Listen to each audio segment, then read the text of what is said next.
我成日都同人講，千祈唔好隨便讓人入你屋企。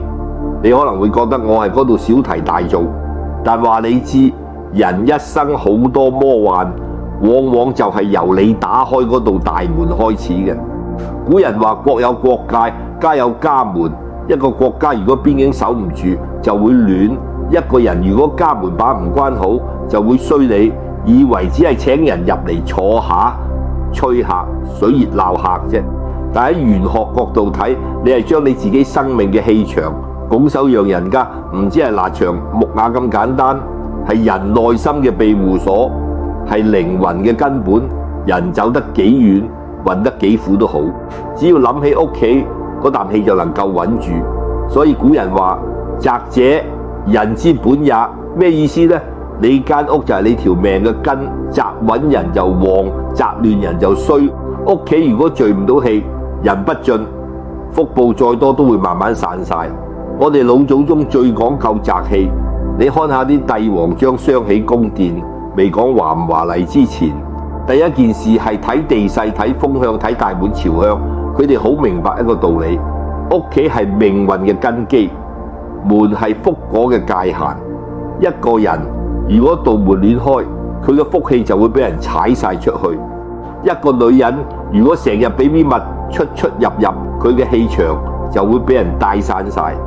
一個男人如果中意成日約埋班朋友翻嚟飲酒鬧事，佢嘅運勢就會慢慢衰敗。你唔好以為我係嗰度講迷信，我講緊嘅係氣場學，係易經入面動靜之分，內外之界嘅智慧。易經話動靜有常，剛柔相摩，意思就係話人要知咩係外，咩係內，內要靜，外先至穩，家係內，人係外。你如果引外侵內，日子耐咗，陽氣就會俾陰氣搶走，人就會覺得攰心煩易怒，又諸事不順。呢個就係命理講嘅宅破氣散。一個人屋企嗰道門就係嗰家人嘅命。你屋企道門向邊個方向，邊個入得，邊個入唔得，你心中有冇嗰條界線，直接決定你守唔守得住你嘅氣、你嘅財同你嘅運。你看下古人幾有智慧，大戶人家院落深深，唔係為咗炫耀，係為咗隔氣。外緣係人情，內緣係命氣。冇邀請嘅人，就算係親戚都唔敢亂嘈，因為嗰種係對主人嘅尊重，亦都係對自己命運嘅自保。反觀現代人，客人嚟就大開門，朋友上嚟就任佢入，美其名係熱情開朗，其實係一種無防備嘅無知。人哋飲完茶走咗，你嘅好運亦都隨之被帶走。你以為係招呼朋友，其實係度送緊氣。屋企唔可以太亮，門唔可以太復光太盛，則陰不生；門太復則氣不聚。一個識修養嘅人，絕對唔會將屋企變成露天市場。屋企係靈魂休息嘅地方，唔係表演舞台。你試諗下，點解古代賢人成日話慎內不亂外？因為內係一切嘅根本，外動可以保，但內亂就難安。我哋修身都一樣。收嘅就係內心嗰個屋企。你心門如果亂開，咩人都俾佢入，咩人都俾佢講，那你心入面仲點樣可以安靜？你唔單止守唔住你嘅情緒，連運氣都守唔住。守門就係守心，你守得住道門，先守得住啖氣；你守得住啖氣，先守得住你條運。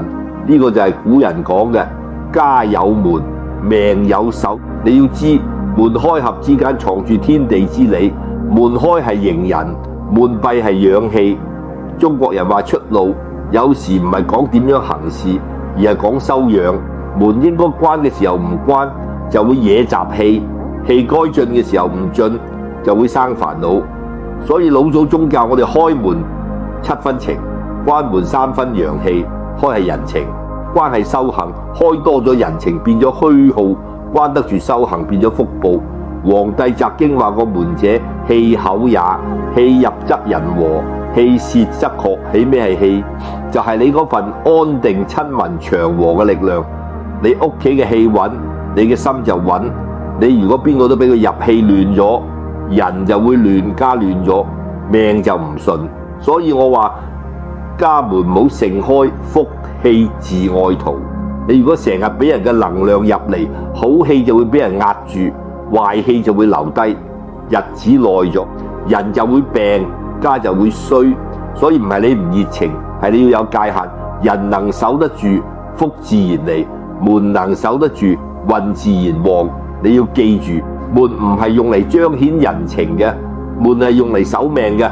家門如果守得住，家就能安；心門如果守得住，人就能穩。呢個唔係防人，係愛自己，唔係冷漠，係智慧。因為真正識得關門嘅人，先係真正識得點樣開福門嘅人。你如果識得家門要守，咁接下來你仲要更深一層明白，人心亦都要守屋企係身之門，心係神之門。好多人屋企度大門關得好實，但心門卻亂開一通。咩叫心門亂開？即係人哋講咩你都聽，邊個嘅事你都掛心，邊個嘅情緒你都往自己身上扛。咁樣嘅人睇落好善良，其實係最容易氣散。我話你知，呢個世界上真正令一個人衰敗嘅，唔係外力，而係能量嘅泄露。有啲人睇落每日好似咩都冇做過，但總是覺得好攰。有啲人明明冇病冇痛，卻總是提唔起勁。呢個就係你將自己嘅精氣神都浪費喺啲唔應該放進心入面嘅事上面。易經話天地交宜，萬物通。呢句話話俾我哋聽，所有能量都在交流。你笑人哋會感受到你怒，周圍氣場就會變。你讓邊個入你屋企，亦都等於讓邊個進入你嘅能量場。我哋從玄學角度睇，屋企其實係一個能量容器，人來人往就好似打開瓶口，你開得愈耐，瓶入面嘅香氣散得愉快。屋企如果成日有外人出入，嗰股本來屬於你嘅靜氣、暖氣、長氣就會被搞亂，你嘅福報之氣就咁樣一點點被帶走。呢度講嘅帶走唔係迷信，而係一種好真實嘅心理同能量現象。我哋話人有磁場，呢個磁場係點形成嘅？係由心念、情緒、氣息構成嘅。你如果心亂、情雜氣浮，你嘅磁場就唔穩。外人一入你屋企，如果佢帶住極度亂怒焦慮，嗰股能量就會同你嘅氣場互相碰撞，結果呢，你嘅氣被打散，佢嘅氣得到發泄，你會覺得莫名煩躁，夜晚瞓唔好，甚至做事唔順。呢個就係氣亂命就亂。古人講救人先自救，安家先安心。我話俾各位聽，無情有時反而係最高明嘅善良。點解咁講？因為人如果太多情，就會俾情所困。你看下古代幾多英雄豪傑都係敗在情字之上。項羽有力拔山溪之勇，卻敗於虞姬；宋徽宗有滿招風雅之志，卻敗於一念之痴。情如果唔加節制，最容易變成命入面嘅破口。好多人一聽無情兩個字，就覺得呢個人冷血薄情。其實真正嘅無情唔係冇感情，而係能夠喺情緒嚟嗰陣唔俾佢牽住走。係你仍然識得愛，但愛得有分寸，仍然肯幫人，但幫得有原則。呢個先叫有情而不亂情，慈悲而不愚善人活在世上。最怕唔係無錢，而係被情所困，耗盡咗心力。你要知道，有時唔講嘢、唔回應、唔迎合，唔係冷漠，而係一種清醒。你看下現代人，成日話我太善良，俾人利用。其實唔係你太善良，係你太唔識得設界限。你該拒絕嘅冇拒絕，你該關門嘅冇關門。結果人哋越咗界，你仲以為自己喺度行善。最後呢，你嘅能量被掏空，你嘅情緒被拖垮，你嘅心變得灰暗。真正嘅善良一定係帶住原則嘅，該俾嘅俾，唔該俾嘅拒絕，該講嘅講，唔該講嘅沉默。你唔使次次都笑臉迎人，亦都唔使逢人就談心。你如果邊個都想討好，咁邊個都會傷你。古人講，慈不掌兵，情不理事，太遲就遠，太勤就亂。一個識得做事嘅人，一定有三樣嘢：心有選擇，行有界限，眼有分寸。你越識得界限，你嘅能量就愈強。你愈知道該閉口時閉口，該關門時關門，你嘅命運就愈穩。古人話：氣和則福至，氣逆則來。屋企啲氣如果成日被打亂，不管風水幾好，都守唔住人。要知道真正嘅修行唔在廟宇，而在家門之內。你能守得住家門，就能守得住心門；你能關得住外界，就能開得了內在。呢個就好似一個及要先收口，先至養到香。人亦都係如此。你如果日日向外泄氣，講人哋嘅事談無用嘅情，應付無必要嘅社交，你嗰個急入面嘅香氣遲早會變微。你不妨觀察下嗰啲真正平安長壽嘅人，佢哋都有一個共同點，話唔多交唔難門，唔亂開，有客嚟禮貌接待，客走後靜靜清理氣場，食飯唔喧啦，睡前唔談事。佢哋識得留白，亦都識得收散。呢個唔係孤僻，係養命。老子話：持而盈之，不如其已。意思係滿則溢，盈則低。你如果對人太滿，對事太急，對情太深，咁你就會失去留白嘅福報。所以我常講，你要學識拒絕。拒絕唔係冇禮，而係一種修行。你話呢個人我唔方便招呼，嗰個唔係煎熬，而係自保。你話呢件事我唔想參與，嗰個唔係冷淡，而係明智。能量守得住，命就不會亂。呢個先係無情嘅真正含義。你知道嗎？好多災禍口舌，甚至官非，都唔係突如其來嘅，係你早早就種下咗。因你讓人入門傾人哋嘅事，你讓人盡心講咗唔該講嘅話，嗰啲看似無意嘅小舉動，其實早就改變咗你屋企嘅能量。佛經話：一念不淨，萬劫不遷。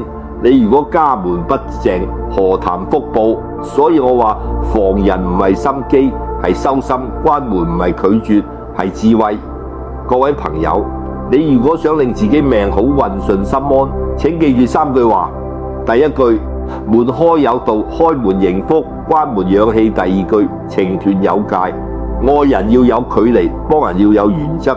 第三句，心靜有守，話小師明守中。你如果能做到呢三點，你嘅氣場就穩，家就順，命就旺。我再講一遍，無情唔係狠，係清，係你清楚咩該留，咩該放。拒絕唔係壞，係慈悲，係你不讓自己陷入不該承擔嘅能量入面。人要識得保護自己，因為保護自己先係對天地負責。你如果能將無情修成智慧，你哋嘅人生就會愈走愈親近，愈走愈明亮。我哋講咗兩個層次，第一家門要守，第二心門要守。咁第三個層次就係命門要守。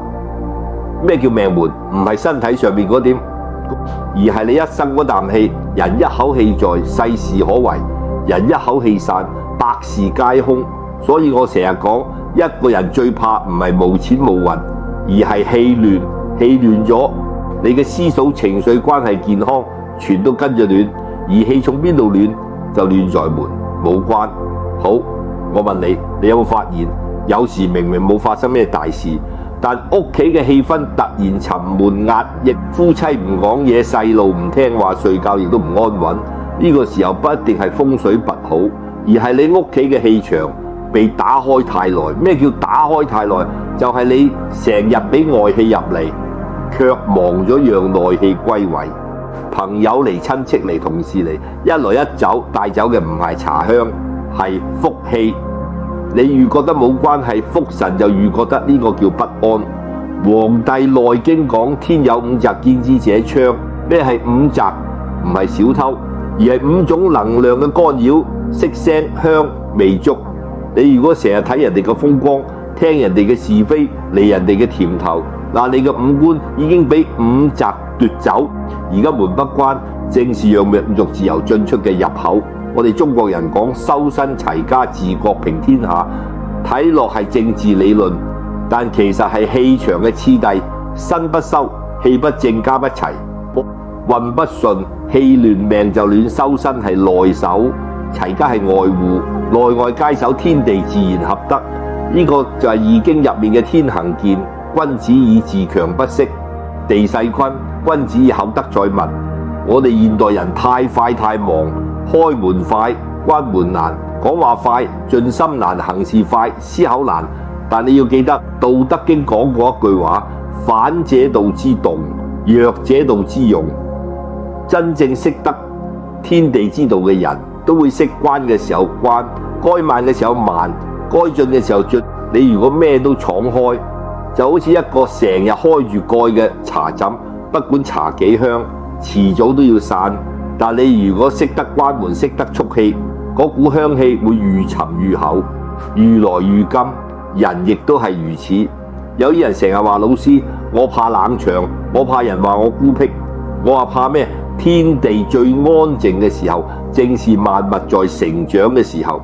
春雷未動之前，地底下嘅根早就開始發芽啦。表面靜內在動，呢個就係靜生智，備生陽。你看嗰啲水流得快嘅係溪，能養魚嘅係潭。你看嗰啲風吹得急嘅係暴，能調氣候嘅係威。人亦都一樣，動得太快，心就散，靜得住，福就生。古人講家門有靜氣，子孫有貴氣。咩係靜氣？唔係冇聲，係有序。門口乾淨，廚房整潔，姿室不雜，廳堂有香，呢個就係靜氣。一個家如果長期俾嘈雜嘅人氣干擾，家入面啲人就會容易爭吵、忘事、心浮氣躁。你如果能讓屋企恢復靜氣，嗰個氣場就會變得柔和，福氣就會回流。喺修行嘅層次上，關門仲有更深嘅意義。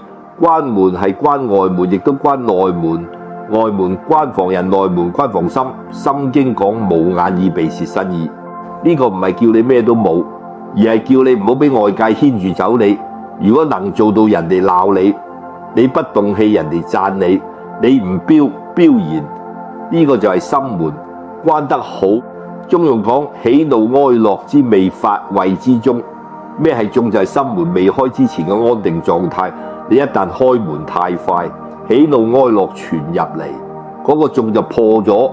中一破，氣就亂，氣亂命就歪。我成日話學生，人同人嘅距離應該好似窗，唔該好似門。窗能透光，能通風，但唔可以隨意出入。你如果讓人從門入，佢能進亦都能出，能帶來亦都能帶走。所以聰明嘅人唔拒人於千里之外，但亦都唔讓人隨意跨界。呢個就叫由衷帶剛。我哋易經入面有一句話：君子以止，止唔係停，係知道邊度該止。識得止嘅人最有智慧。你知道該開時開，該關時關，你知道該動時動，該靜時靜。呢個就係所謂嘅天人合一。好多人追求開運，周圍求福，請師傅改風水。我話你如果成日開門唔關，請再多嘅福都冇用。點解？因為福能鎮外邪，卻鎮唔住你心入面嗰道敞開嘅門。你如果唔識得守，嗰股福氣就進唔嚟。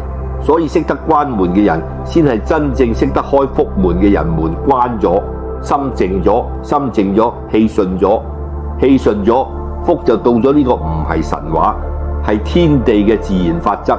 你如果日日開門，夜夜喧鬧，福氣就會嫌你嘈而離去。你如果能清靜自守，守口、守門、守心，那福氣就會靜靜咁返嚟，喺你嘅屋企紮根，喺你嘅命入面開花。我希望各位記住今日呢3句話。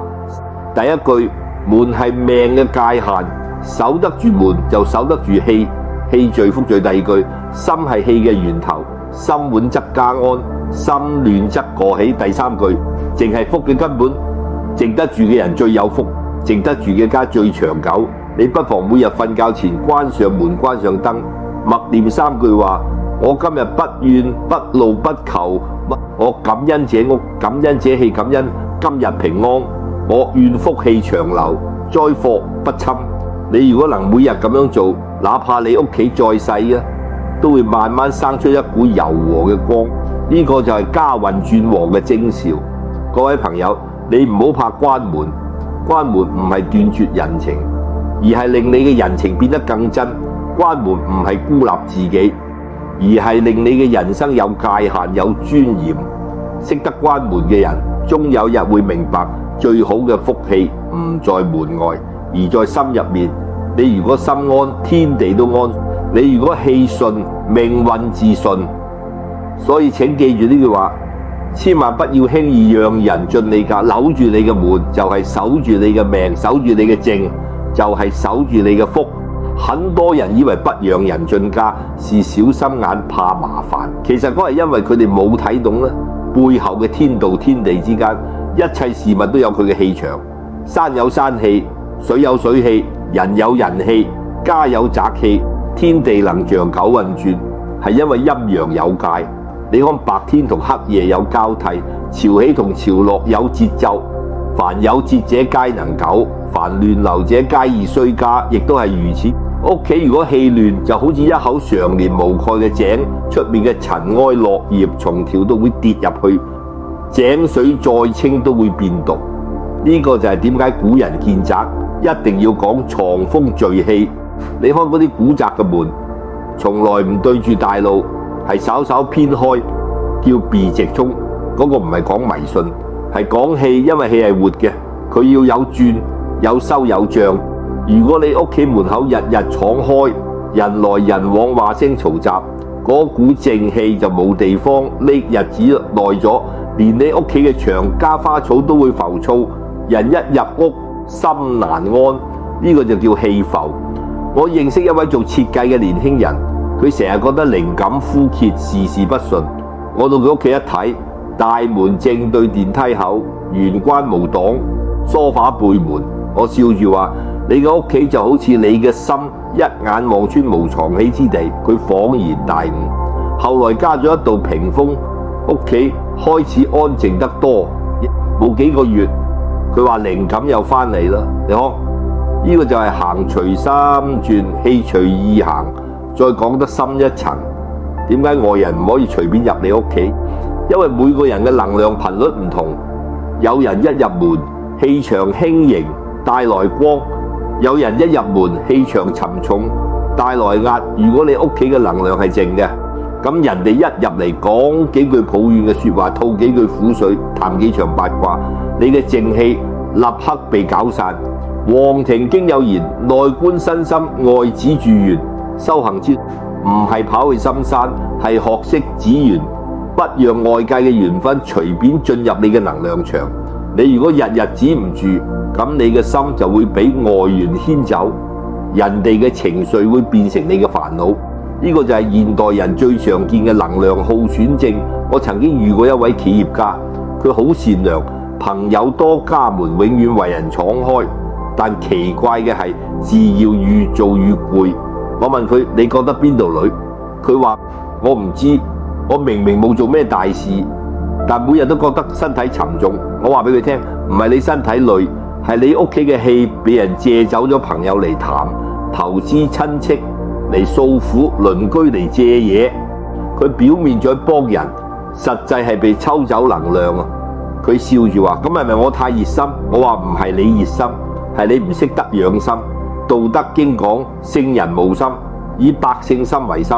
呢句話嘅意思唔係叫你冇心，係叫你唔執着於心。你如果把每個人嘅情緒都當成自己嘅事，那你嘅能量就永遠在人哋手入面。你不累邊個累？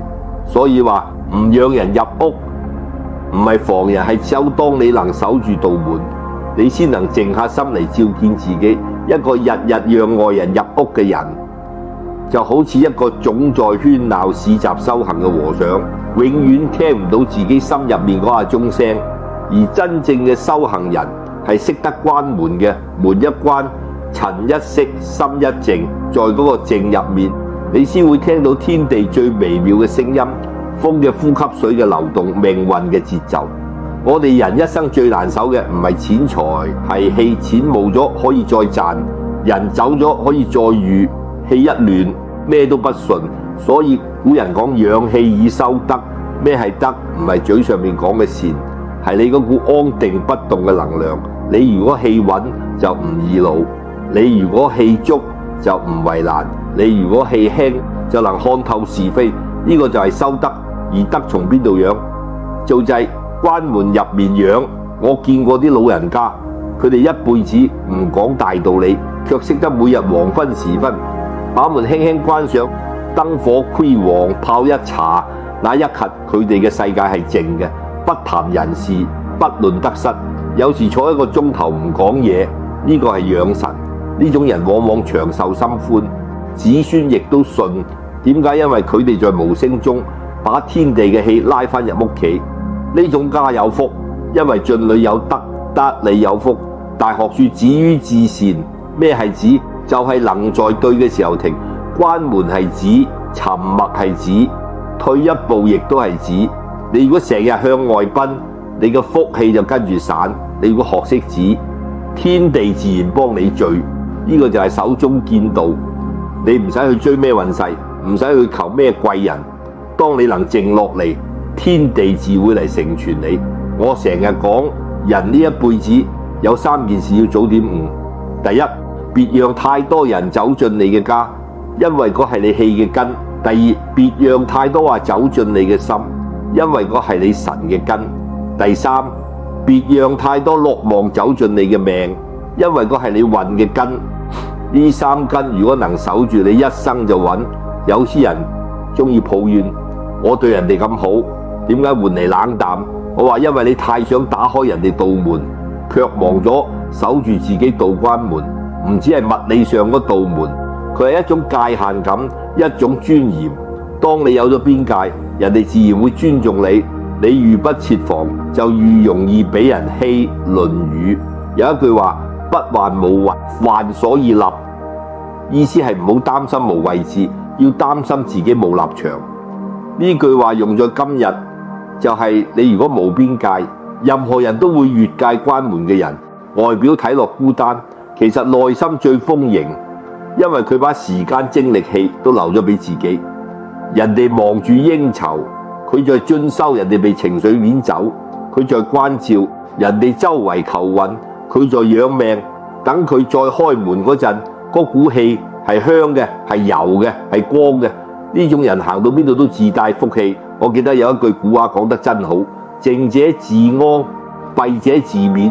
意思係話能安靜落嚟嘅人，自會揾到方向；識得閉門養氣嘅人，自會睇清人生天地萬物都有佢嘅節奏。你如果心急就逆天，你如果能守就順道。關門係順天，開門係順人。人要學識在順人之前先順天。有位長者對我講過一句話，我一生都記得。佢話：關門唔係拒人千里，係讓人有禮。你如果咩門都開，人家唔再珍惜你嘅界限；你如果識得關門，人家反而識得尊重你嘅存在。所以關門唔係隔絕，係留情。老子講：有冇相生，難易相成。門關得好，開先有意義。你如果日日開，邊個仲會珍惜你嘅開？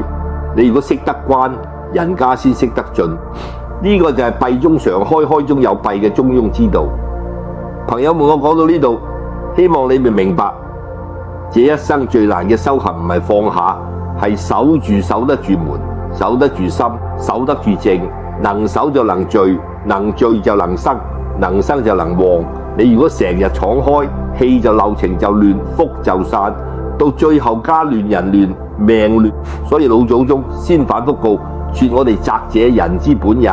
你嗰個宅就係你呢個人嘅根，根穩樹材高，根亂滅必枯。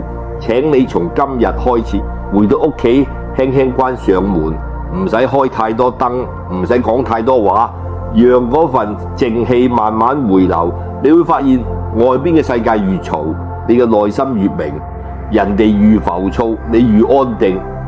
呢個就係福。我想送你一句話，係我多年體會嘅結語：關門唔係拒人，係修心；靜坐唔係偷閒，係養命；沉默唔係冷淡，係智慧。當你能懂得這3件事，你嘅一生便已走在光中。願你從今日起守得住家門，養得住氣，守得住心門，護得住神，守得住命門，做得住福。